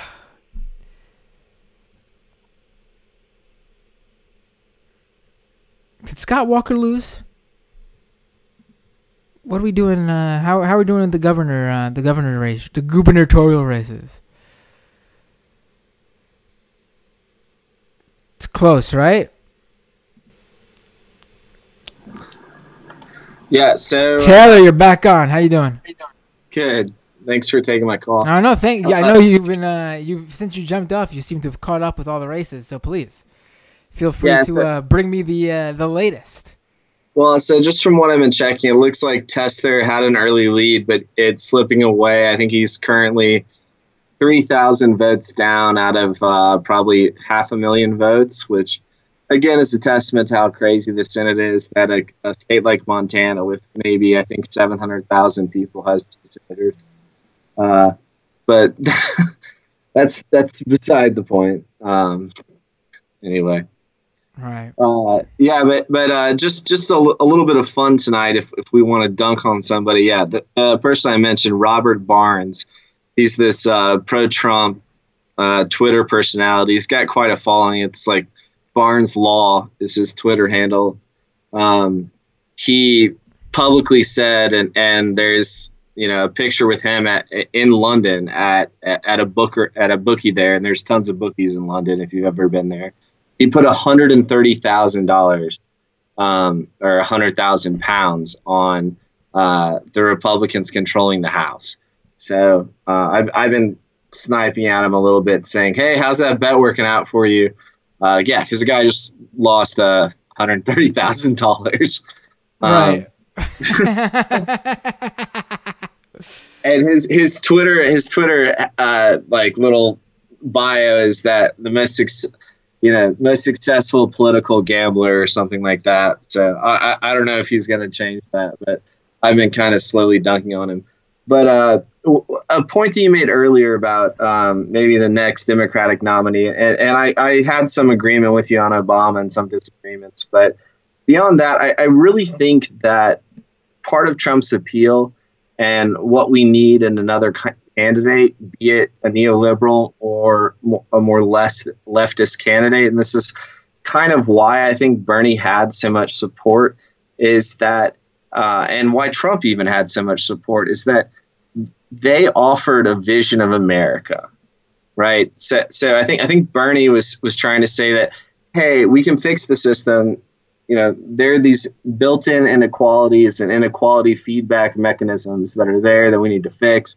And Trump kind of said something like, oh, there's all these corrupt politicians, drain the swamp, make America great again. I don't think any Democratic candidate can go in there and saying, let me take a very technocratic view. Let me switch around some tax brackets and things like that, and it'll be better. We're going to have a candidate who's going to go in there and say, hey, American healthcare is fucked. Medicare for all, and here's why it's good. I mean, you have to offer a positive vision of how you're going to fix things, and it needs to be more than just like, I'm for women or blah blah. You need to have some sort of appeal of how you're going to improve people's life and present a future vision, not just like, I'm going to do better. I'm not the Republican. I'm not Donald Trump. I mean, I really think at the end of the day, that is the political appeal that people are looking for. They're looking for a vision in their life. I think it's like think about 1979 and Reagan's campaign was all about, we're going to, and he didn't even have any substance behind it, but he said it was, he was going to fix America and make, Ronald Reagan was basically an early version of Trump. And so, at the end of the day, there's a whole lot of policy. I mean, I don't want to get into the dronings and all that type of stuff because I don't support that either. But, I think the only way to really fire up an electorate, I think Obama was kind of a phenomenon in the sense that, he was going to be the first black president, and healthcare was at the front, and we had this economic downturn and blah, blah, blah. But you really have to offer, and Bernie's old, but you're going to have someone like Bernie who's going to go out there and say that this is the problem with America and this is how I'm going to fix it. You have to have someone who's going to offer a positive vision for the future. Right. And then the neoliberal model of just like, let me modify and earn income tax credit, or I'm Kamala Harris and I'm going to do this Lyft tax credit. As technocratically sound as those may or may not be, that's not what the independents need. You need to feed somebody a fairy tale, more or less. I mean, and that is what it is. I really think that in order to be successful, you have to offer a vision for the future. And I'm scared in 2020 because I really don't see a candidate who can go out there and do that other than Bernie. But I really think Bernie is too old and I think he has too much baggage for a mainstream candidate. I don't know. I disagree with you there. I don't like the whole Bernie's too old thing. I don't think that makes, what really bothers me actually is seeing, hashtag resistance people saying how they want a young candidate, the new generation or whatever. And I would love to see that. But we don't have a young candidate who on the national stage who's extremely on the who's a progressive and on the left. Nope. There just isn't anyone who and any candidate with sort of a national presence that's young is a centrist or establishment type Democrat. And I mean the reason for that really is that you need money to really have that sort of name recognition, and no one on the left has money. But so Bernie, I don't. And also, if you want someone who represents the young people and is the new generation of Democrats or whatever, Bernie Sanders literally represents them, because if you just look at the votes he got in the entire 2016 primary, he is the youth candidate. He's the candidate that the young people wanted. So yes. Who gives a shit? Who gives a shit what the age of the candidate is? That's just one individual. What you should be caring about is who is the candidate that the millions of young people across the country are supporting. And there you go. There's your candidate, bringing in the next generation, bringing in the youth that's representing the future of the party. It doesn't matter how old he is. Yeah, no. So I don't think Bernie has any problem connecting with the younger generation. That's not my critique at all. I think he has I think why he was so appealing was his ability to offer a vision for the future to young folks, because, we're the ones who are going to have to live here the next 60 years. These 65-year-old, 50-year-old, whatever, they're not thinking 30, 40 years of structural changes. They're thinking of, how can I make it to Social Security and retirement and be comfortable? And I think he offered a very appealing message to young people and definitely connected with them. I think when I say he's too old, it's more of just that I think he's 74 or something like that, maybe even older. And, the campaign trail and all of those other things take a lot of energy out of any candidate. And and now that it's going to be 4 years past 2016, and I just worry whether he's going to have the energy to do that. I think he's good. I don't know if you've seen him marching people to the polls. He's fine. I mean, like, look, with the people I see out there today, I don't think we have a better option than Bernie. I would just prefer to have a 50-year-old Bernie or a 45 Bernie. I would love that too. Like I said, I would love it for the future to already be here, and for some of these really majority women of color candidates to be ready for. Some of them, like Alexandria Ocasio-Cortez, won't even be eligible for 2020 even if she was ready to run for president, because she's too young. Exactly. I was gonna say. I mean, I think that AOC could be very compelling as a candidate for president, but she's not eligible. She's not going to be 35 years old. Even if she was, like, we're not even. She'll somewhere down the line, obviously. But really, I think people are holding out for a progress. People were holding out waiting to see if some sort of wild card progressive, who I don't even know who that would be, it doesn't even exist. Like usually if you're waiting for some wild card to jump into the race, there's at least some sort of bench you could think of. I can't think of anyone at the national level more progressive, more left than Bernie Sanders. That includes Elizabeth Warren. No, yeah, absolutely. Elizabeth Warren, although I am actually a big fan of her, she's definitely more on the neoliberal side. Her economic platform of I guess I would call it anti-monopolist. To put it simply, it is persuasive, but like that's the closest thing. I mean, there's. Honestly, the Democratic Party has some real issues with a national leader. Chuck Schumer's a shithead, and I think he's an idiot. And he needs to be. He's the luckiest thing that ever happened to Chuck Schumer was that he came up for re-election in 2016. Yeah, he was re-elected in New York when everyone thought that he was going to be the Democratic leader, working with a President Hillary Clinton. If his reelection, if he had a reelection this year or in 2020 even, that guy would be primaried so hard, and I have a strong feeling that he would lose if the right candidate primaried him. But AOC would win a primary against him. I'm almost certain. Right in 20, if his reelection was up in 2020 with her already in Congress for 2 years, I think you're right.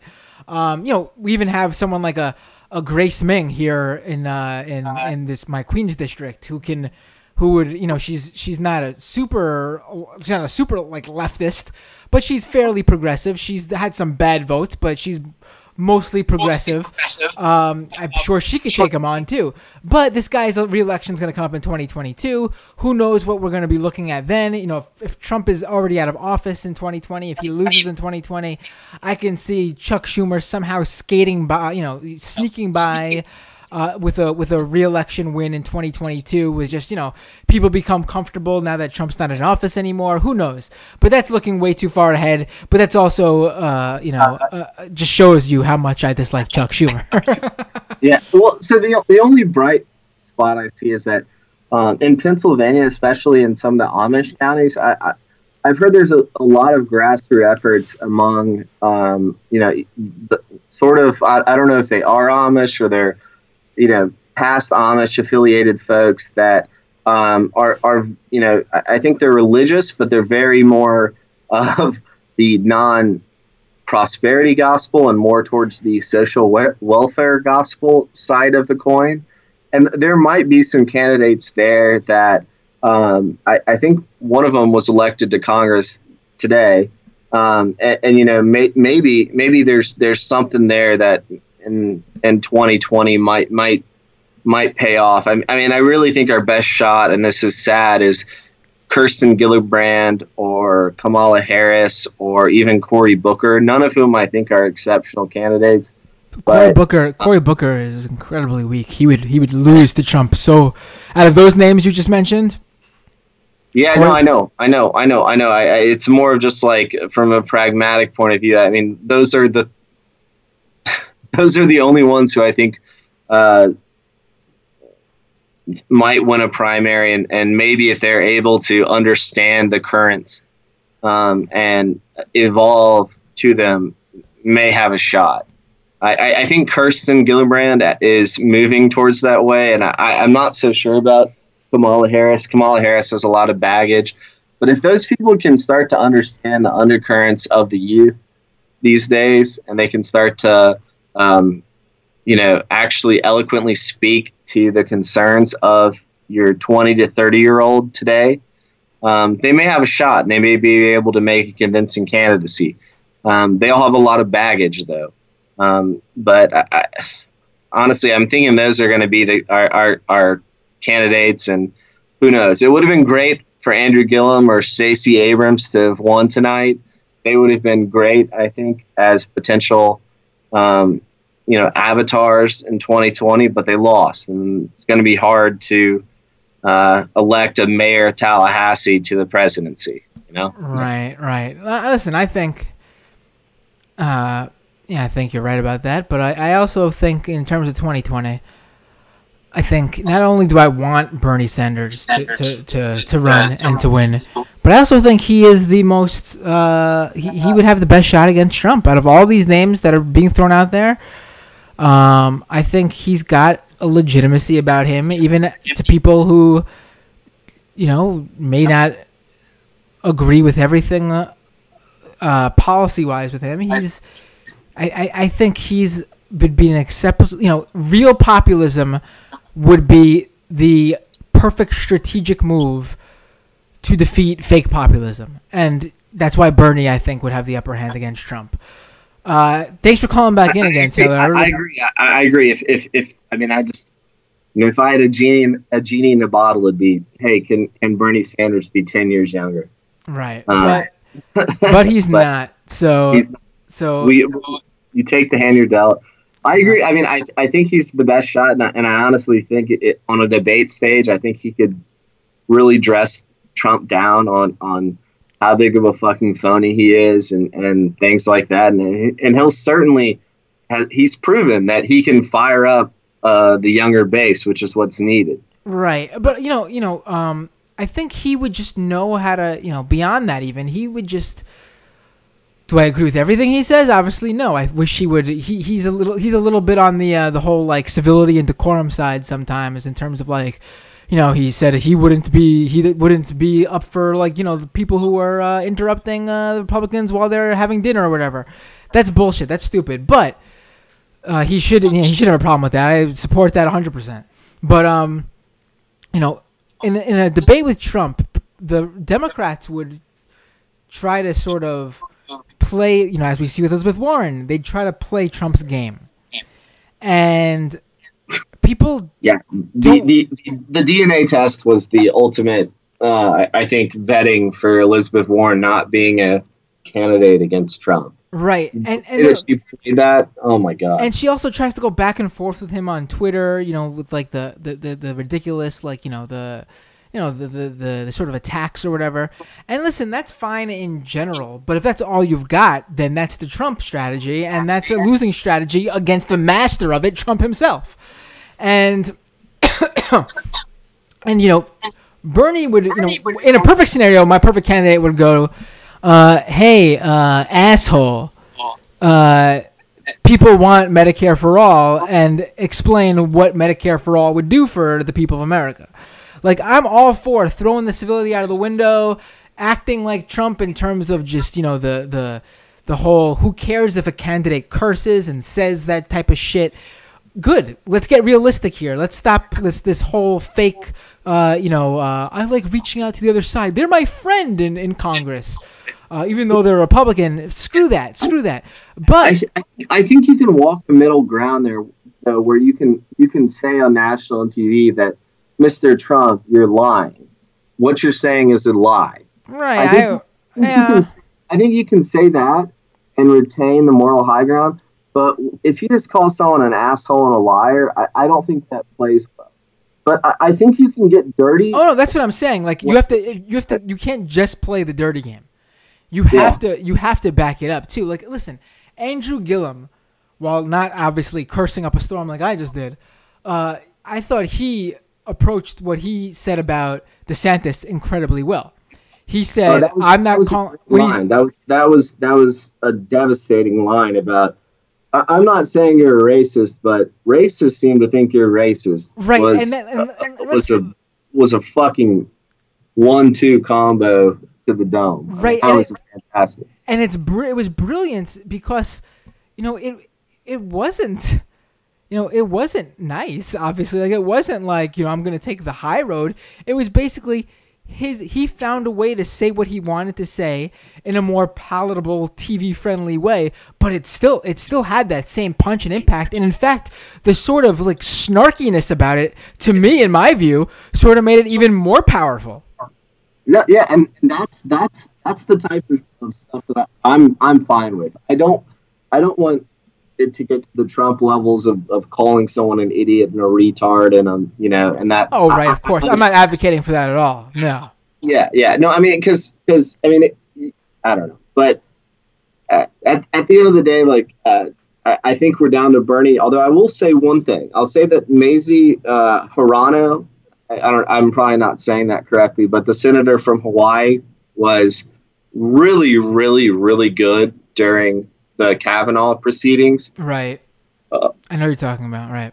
And if there's anybody else, I think that she carried herself very well, was to the point, factual, direct, very direct, not beating around the bush.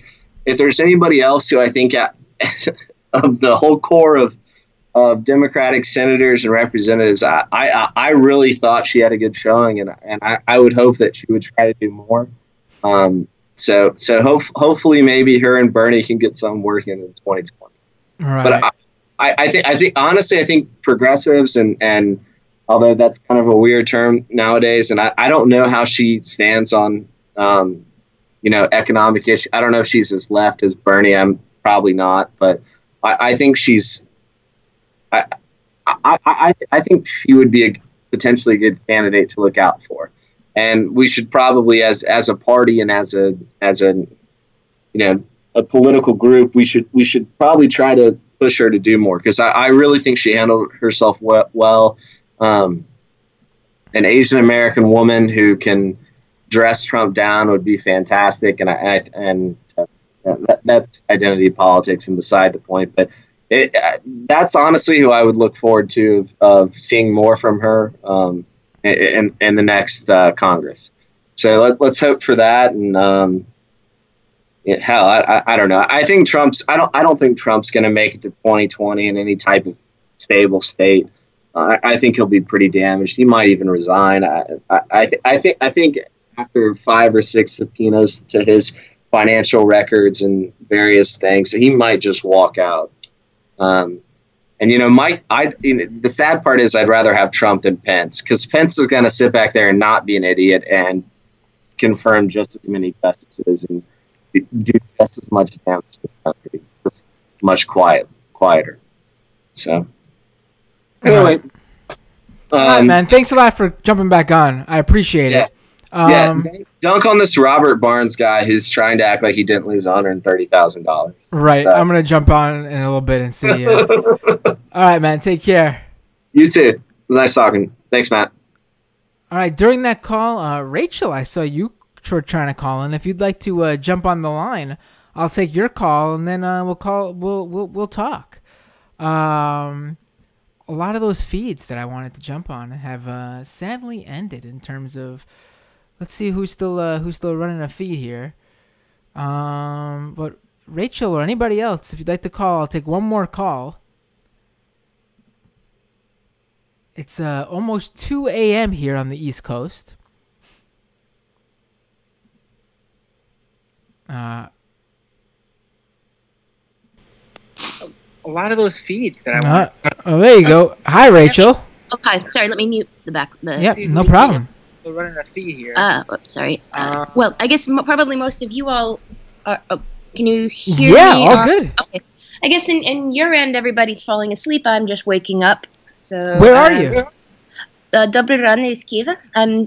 I'm calling you from Kyiv, Ukraine, and I'm still just trying to put together everything. I stayed last night, but I don't know, just having flashbacks from 2 years ago and how painful that was, and I need a little self-care and had to call it a night at about 1. But right. I mean, with I certainly don't have as much to say as your previous caller, though, ageist.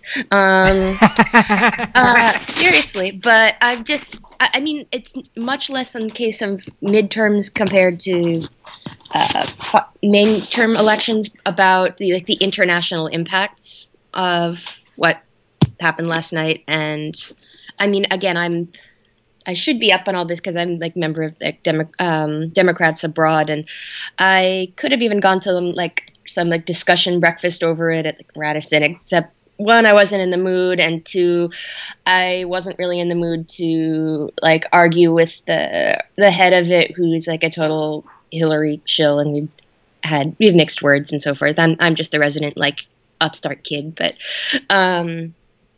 yeah, I don't know in just terms of what races and who has what amount of control in like who is on what committee. Again, I should know this stuff better by now. Right. No, but it's a lot. I mean, I can't even tonight, I can't even keep up with everything. And the fact that people talk about someone, is winning when it's just like the votes are still coming in and there's not I just saw earlier in the night, for example, I saw that Greg Gianforte, whatever the hell his name is, the guy who body slammed that reporter in Montana. People were saying, "Oh, look, he's going to lose," and now I see that NBC just called it for him that he won. It's like incredibly hard to just keep up with the sheer number of races tonight. So on what you said, it totally makes sense. It's just too much to track sometimes. Yeah, and it's like I've gone back and forth between living in the States and being an expat, and over the years. And when I was younger, actually, even before 2008. 2007, 2008, I was quite a bit younger and thought like, okay, the U.S. is just one of many countries. It's, okay, George Bush is fucked up. The Iraq War is fucked up. Okay, maybe by I don't know. I probably was too dumb to notice about, well, most people were, the looming economic crash by 2007. But like, okay, that's bad. But like, lots of other places are bad. And then I came back to volunteer on Obama's election campaign. I think I was in like Virginia or North Carolina. And I met so many people certainly from Europe. Some people took from Australia, spent like their yearly vacation to get out the vote and in the States. And also just in general, like, wow, that was like, wow, sorry, like did see morning. No, that's fine. But just to what extent, I mean, those are the people who had the privilege to come out and help out, but what an impact the U.S. has, even domestic U.S. policy has on the world as a whole. And so me freaking out and like telling that to local friends, or I work for an international company, so if I'm like freaking out to friends in Turkey or Pakistan or Nigeria and so forth, and you're like, I mean, it's like, yeah, well, our elections aren't really reliable here either. I'm like, yeah, I know, but we actually mean a lot more to you than maybe your own leaders do. I mean, that sounds extremely chauvinistic, America first and so forth, but it's scary. And I don't know exactly, just kind of keeping an eye on all of that. But yeah, I just see that I hope you are staying awake well enough and on the, I don't know, coffee, Red Bull, or whatever was like. Michael always said that you like strange energy drinks. Is something? Yeah, that was something that I would always. In fact, on the show when I was at the Majority Report, I'd always be cracking open the soda live on air, which became like a thing. Oh, it was like my shtick that I would. And then like for like the big nights where we were pulling these like the special election nights or whatever, where we were doing 2 shows in a day, I'd bring the Monster Energy drinks for that second show. So don't you get like immune after a while though? Yeah, nothing works on me anymore. I'm both tired all the time, but also awake all the time. So, so it's just like a constant, like I'm awake, but I'm just exhausted. So that's just how it is. Caffeine doesn't have any sort of bearing on my body anymore. Yeah, just don't go chasing the dragon. I hear right. That's no good. Right. No, I'm good there. I'm good there. All right. Well, I won't keep you too long because I imagine you've got people to see and places to go. And no, thank you for your like call. A 2 or 3-year-old to make sure is not waking up at weird hours or something. No, he's easy now. Like basically, I only gotta the reason I gotta do the show late is because I just gotta make sure he's in bed, so he's he's not coming into the stream and wanting to know what's going on. But once he's asleep, he's easy. He just sleeps usually. Right. But yeah, thanks for calling in. You should definitely call in again. I've seen you on the stream. I figure out your schedule on that, or I guess better just to keep up. That's the one thing that I know people have been asking for, and I gotta figure out a set day where I do the show, because right now it's basically usually doomed is either Monday, Wednesday, or Thursday at 9:30. Okay. It should be one of those days every week at 9:30, but I just haven't been able to do that yet. And then also sometimes based on guests' availability, I'll do it a little bit earlier than 9:30, or maybe I'll do it on Tuesday, which I try not to do because I know Michael has his show then, and I don't want to run against Michael's show. And, but sometimes it happens. Okay. All right. Well, thanks for taking my call then. Oh, thank you. You should definitely call in again when I'm not, when I'm a bit more awake, actually. Okay. Take care. Thanks. All right. Bye. Baka. All right, everybody. It seems like it's, there's still results coming in. Most of those right-wing feeds I wanted to follow have shut down, called it a night. So I think that will be a night for us as well. Thank you so much for joining me on this. Literally, I set this stream up 10 minutes before deciding to do, I decided to do it and set it up 10 minutes before going live. And I think we peaked at, a couple dozen, I think like 50-something people. Which is not a lot, but it's not nothing. It's a lot for this stream that I just started doing a couple months ago. So, thank you guys for joining me. If you want to support this and see it extend so I do more of these and more episodes of Doomed, more YouTube live streams, more YouTube videos, like I said, like the one I used to do for Cafe, the Real Fake News. Patreon.com/MattBinder. You could also subscribe to Doomed, doomedpod.com. You can also, what else? Oh, subscribe to this YouTube channel, doomed.tv. That'll take you straight to the channel so you could subscribe. Usually I'd read some of these comments, but there were so many tonight and they're all over the place. But you know what? Let's jump off for tonight. Tomorrow, we should take a look at the fallout of what happened tonight during the midterms, and we should immediately prepare for 2020. Immediately. Whether candidates are jumping in or not, progressives and leftists need to start working together ASAP. So that whoever ends up being our guy in 2020, which right now it looks like Bernie Sanders is the only one, then we'll be ready to work our asses off and make sure that happens. Everyone's telling me to get some good rest, sleep well, vote for Daddy Bernie, bitch, says Kennedy. Power rest, says Renee. All right, everybody. Thanks for joining me tonight. Dems win the House. I know there's some disappointing races out there, but we have the House. We can do some real damage against Trump and also stop any damage coming from Trump and the Republicans. Let's keep moving forward. Let's do this. Take care, everybody.